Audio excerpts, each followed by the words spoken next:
Hoje vamos falar de uma classe de ativos que vem ganhando muitos adeptos, são os FIAGRO, os fundos imobiliários atrelados ao agronegócio. Porém, algumas notícias recentes fizeram esse mercado dar uma balançada. Bom, então para quem não sabe, os fundos imobiliários atrelados ao agro, eles iniciaram ali em meados de 2021 e chamou muita atenção, principalmente dos investidores, pelo valor dos dividendos pagos, que superavam mais de 1%. E por isso, a demanda por esse tipo de fundo imobiliário cresceu muito. Vou deixar até uma notícia aqui embaixo de que o número de investidores em fundos imobiliários atrelados ao agronegócio subiu mais de 150%. Porém, nem tudo são flores, né? E hoje eu vou explicar exatamente como que funcionam esses fundos imobiliários do agronegócio. Para quem não sabe, os FIAGROS são fundos imobiliários atrelados ao agronegócio que investem majoritariamente em CRAs, certificados recebíveis do agronegócio, e também em terrenos rurais. O que muitos investidores talvez não saibam é que muitos desses FIAGROS, por ser uma indústria ainda relativamente nova, eles têm dentro do fundo papéis atrelados a CRAs. CRAs esses que muitas vezes são considerados high yield. O que são os CRAs high yield? São aqueles CRAs que têm um risco maior para entregar uma rentabilidade maior. Por isso que os dividendos estavam girando sempre acima de 1%, por ter esse risco adicional. E boa parte desses CRAs eles são atrelados ao CDI. O problema é que tivemos algumas notícias referentes ao agronegócio que impactaram diretamente esses FIAGRO, que são a queda de safra e a queda dos preços das commodities. Ou seja, muitos produtores que fizeram essas emissões de CRAs, ao ter ali a quebra de safra e a queda dos preços das commodities, como soja, milho, que tem uma tendência de queda nos últimos 12 meses, acabaram ficando inadimplentes. E com isso gerou um grande burburinho nos mercados de FIAGRO, porque boa parte desses fundos, que são ali recém-criados, tem menos de 2, 3 anos, eles estavam muito concentrados em alguns papéis e alguns FIAGROS acabaram tendo uma queda ali de mais de 15% nos últimos 3 meses. Então, antes de entrar ali na análise mais aprofundada referente aos FIAGROS, eu vou trazer aqui um cenário, um panorama geral sobre o agronegócio. Na última safra 2023-2024 tivemos ali uma safra recorde que acabou puxando ali boa parte do PIB brasileiro. Porém, essa safra, em decorrência ali do clima, poucas chuvas, um calor excessivo, efeito ali principalmente da laninha, acabou impactando fortemente ali alguns produtores. E com esse impacto, claro que acaba afetando também o pagamento de dívidas essas que foram emitidas através de CRAs.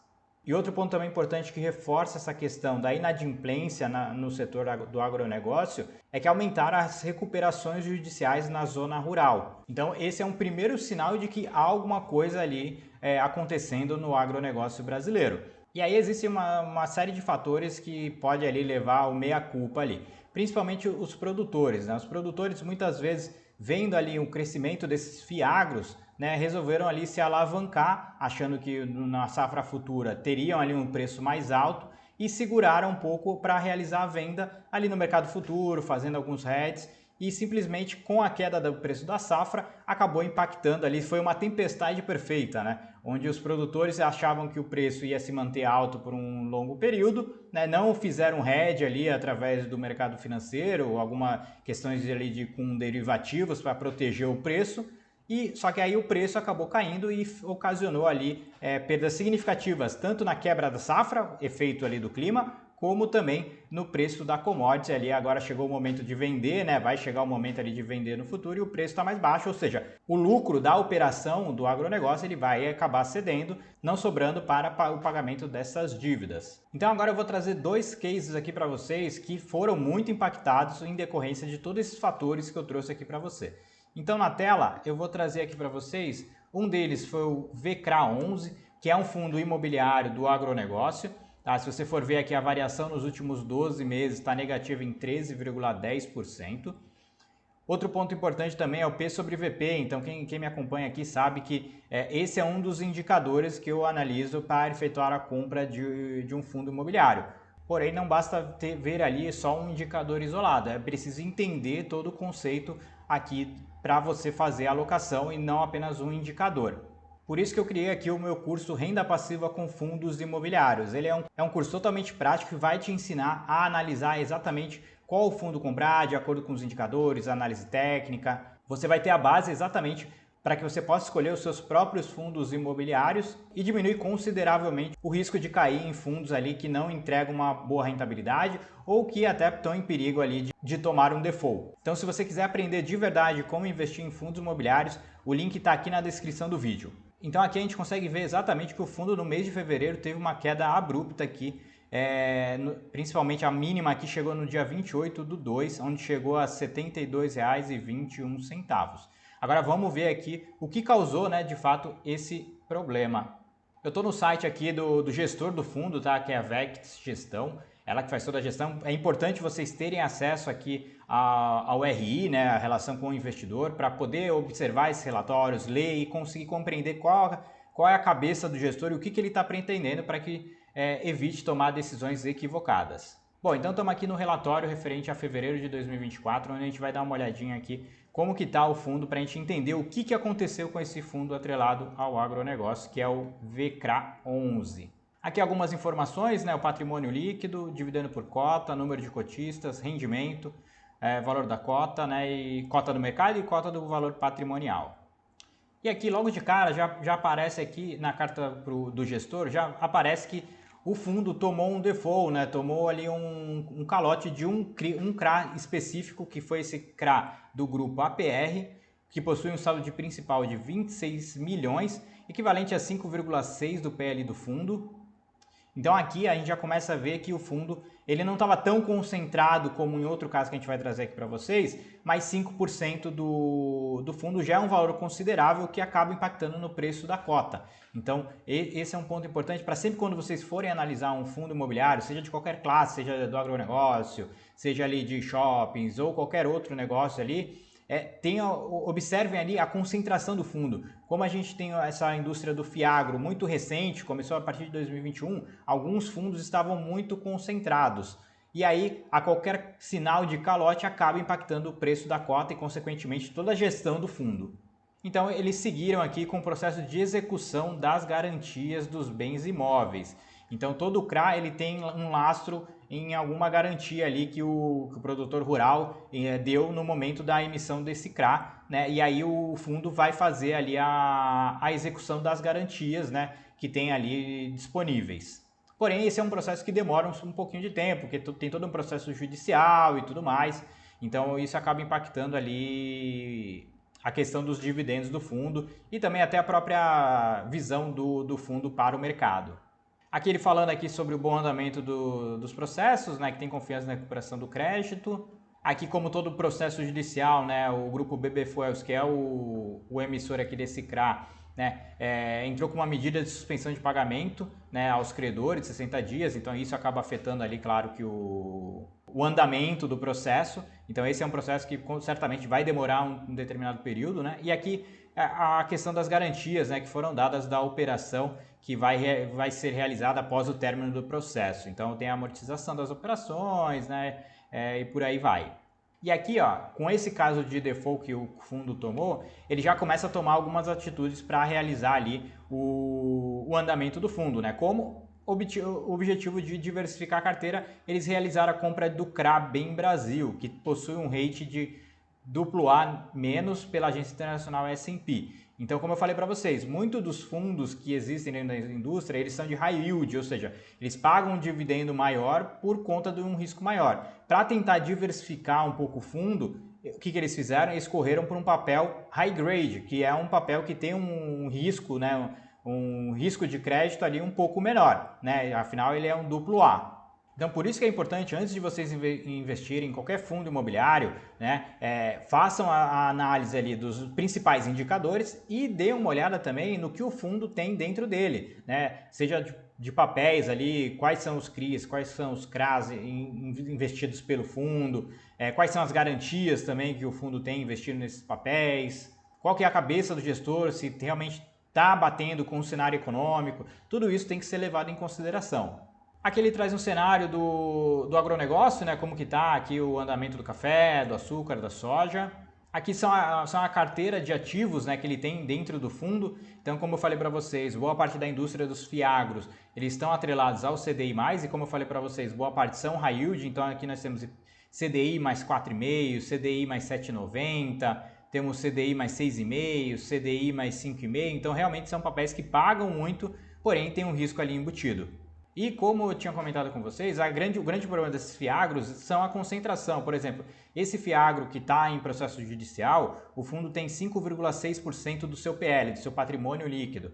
Outro CRA também que o fundo tem participação e está em recuperação judicial e, consequentemente, em processo de reaver as garantias, também é esse CRA aqui do BBFUS, que também tem uma participação grande no fundo, que é mais de 10% do fundo. Então essa concentração acaba impactando diretamente ali o resultado do fundo. Então aqui abaixo tem a atualização da carteira aqui, referente aos que estão em fase de recuperação, que representam quase um pouco mais de 15% do PL do fundo. Então é bastante dinheiro. Então aqui ele traz um cenário sobre a atualização do fundo e sobre os processos que estão em tramitação. Então conseguiram entender por que é importante vocês terem ali o acesso ao RI, ao relatório do gestor, para entender a análise, entender o que está ocorrendo dentro do fundo, para vocês entenderem aqui o porquê que a cota foi tão impactada, como neste caso aqui, porque a cota foi tão impactada aqui por conta desses casos de default aí, de recuperação judicial que alguns papéis sofreram dentro do fundo. E agora outro papel que eu vou trazer para vocês também, que está no mesmo caso, que está tendo ali alguns problemas, e esse é um pouquinho mais grave, porque representa uma parte considerável ali do fundo, é o VGA11. Ele é um fundo também atrelado ao agronegócio, que tem uma variação nos últimos 12 meses de 5,28, porém no último mês, né, de fevereiro, ou seja, do fundo começou a ter problemas com um CRA específico, toda a cadeia acaba sofrendo, e aí começam a correr atrás ali para ver se tem algum outro fundo que também está com problema, e aí descobrem e a cota acaba sofrendo. Por exemplo, esse daqui no último mês aí tem uma queda de mais de 10%. Então, apesar de ter aqui a variação nos últimos 12 meses negativa em 5,28, no último mês só caiu mais de 10%. Então esse é um ponto importante aqui para a gente sempre analisar. Aqui o P sobre VP 0,84, né? Significa que está barato, porém com esses problemas é bom ligar um sinal de alerta aí.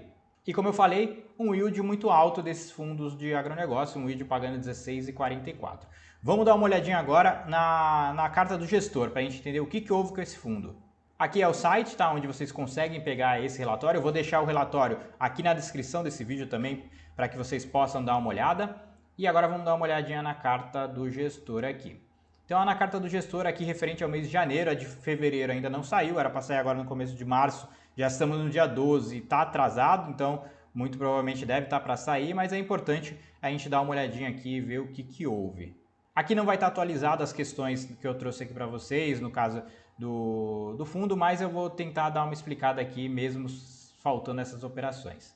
Então aqui, um dos ativos que teve problema no caso desse fundo imobiliário, Vigia 11, foram esses CRAs aqui da Fiagro aqui, que acabaram, né, tendo problemas com o pagamento e agora está na fase de emissão das garantias, né, fazer com que a Fiagro faça o pagamento das garantias para o fundo. Porém, aqui como eu falei para vocês, o grande problema dessa classe de ativo é a concentração. Então, somando todos esses CRAs do Fiagro, só esse produtor aqui, ele representa quase um pouco mais de 30% do fundo. É muita coisa e está muito concentrado, e realmente no caso de um default, né, um não pagamento das dívidas, realmente acaba impactando muito forte o fundo imobiliário. E trazendo aqui mais para vocês o que eu falo em referente ao risco de crédito, né? Todos esses CRAs aqui emitidos pela Fiagro, eles não têm uma classificação de risco, ou seja, são high yield mesmo. Então, por isso que acaba impactando fortemente ali o fundo no momento em que não ocorre ali o pagamento das dívidas pertinentes a este CRA. Eu tentei procurar aqui nesse relatório algumas informações sobre a Fiagro, se tem alguma atualização quanto à questão das garantias para pagamento para este fundo, porém não encontrei nenhuma. Muito provavelmente vai sair nesse relatório de fevereiro, que deveria ter saído agora no mês de março, deve estar para sair talvez até essa primeira quinzena saia, mas esses são os pontos importantes no momento de você realmente verificar a questão dos fundos imobiliários, fazer essa escolha mesmo e entender cada classe de ativo ali que você tem dentro da sua carteira, entender como que está a gestão da carteira, quais são os ativos que ele tem na carteira, se são high yield, se são high grade, é importante ter essa análise. Agora, as expectativas para o agronegócio neste ano de 2024. Nós temos os preços das commodities caindo, principalmente soja, milho, café. Então, temos uma possibilidade de quebra de safra para este ano. Então, a safra vai vir menor do que a safra do ano passado, mais ou menos ali próximo da safra de 2022. Nós teremos a safra desse ano, com questões do clima, que foi o que acabou impactando de forma mais grave assim, a safra desses grãos. Se você tem interesse um pouco mais no agronegócio, entender como está o cenário do agronegócio, é importante você ver, aqui eu vou deixar uma dica, que você acompanhe o Globo Rural, né, todo domingo de manhã, acorda um pouquinho mais cedo e assista o Globo Rural, ou assista ali após a transmissão no domingo de manhã através do Globo Play. Então você pode dar uma assistida e entender ali um pouquinho como que está o setor do agronegócio, quais são as principais perspectivas. Tem muitos vídeos também sobre o agronegócio também no YouTube, então fica à vontade para dar uma olhada, que você vai conseguir captar boas percepções. E sempre analisem de forma bem profunda ali os ativos que você vai inserir dentro da sua carteira. Por exemplo, esses casos aqui, se você fizesse uma análise um pouco mais criteriosa, vocês poderiam ver ali uma certa concentração em determinados papéis, o que acaba colocando a sua carteira em risco ali, se você coloca de fato ali uma porcentagem muito alta do seu patrimônio em alguns tipos de fundos imobiliários atrelados ao agronegócio. Então não vão só apenas pelo dividend yield, está pagando, sei lá, 1,5% ao mês, não deixe que isso cresça seus olhos, entenda a tese e aí sim, se fizer sentido, sabendo do risco que você corre, aí sim você pode adicionar a sua carteira, pois você vai estar sabendo exatamente o que está ocorrendo ali. Então é isso, pessoal, esse é o vídeo que eu queria trazer para vocês, espero que tenham gostado. Vou deixar outros 2 vídeos aqui para vocês sobre economia, para que vocês possam aprender um pouco mais. Se gostou desse vídeo, não esquece de dar o like e também se inscrever no canal, assim você vai estar me ajudando aqui a trazer mais informações para vocês. Nos vemos no próximo, até mais, valeu, tchau, tchau!